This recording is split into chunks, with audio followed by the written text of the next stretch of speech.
Question number 30 में 60% of given sample of oxygen gas when raised to high temperature dissociate into atoms.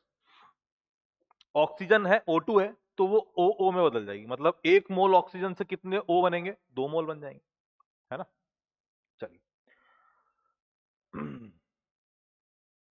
Ratio of initial heat capacity at constant volume.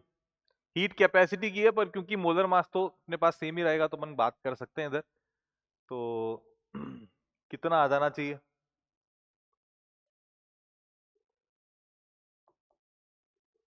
Constant volume की अगर बात हो रही है तो ये हो जाएगा अपने पास कितना, F/2 इंटू आर।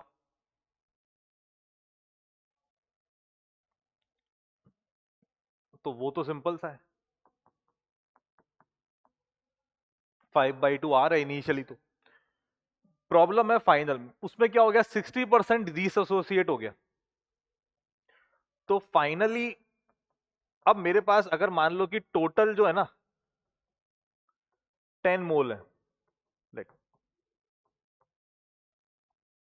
ठीक है, 10 मोल मैंने मान ली। तो अब 10 मोल का 60% डिसोसिएट हो गया। तो यानी कि अब जो नया कॉन्फ़िगरेशन बन गया है वो बन गया है O2 प्लस O।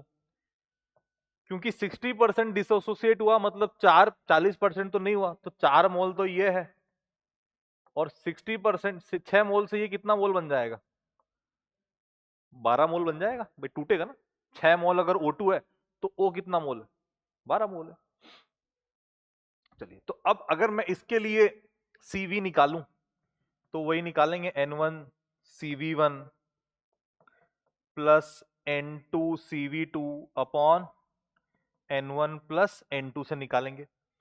N1 पहले वाले के हैं 4 मोल, CV1 क्योंकि डायटोमिक है तो 5/2 आर, N2 इसके हो गए 12 मोल, और क्योंकि मोनोअटोमिक हो गया है, और फिर N1 प्लस N2 4 प्लस 12। तो अभी कितना आ जाएगा, ये काट दें चीजों को, तो 5 × 2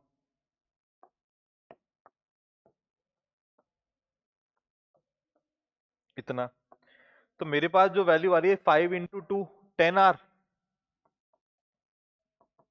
प्लस 6 × 3 18R अपॉन 16, तो ये 28R/16 आ रहा है ना। अभी इनको क्या करना पड़ेगा अपने को, डिवाइड करेंगे तो मेरे हिसाब से अपने को आंसर मिल जाना चाहिए इनिशियल और फाइनल वाले को, है ना।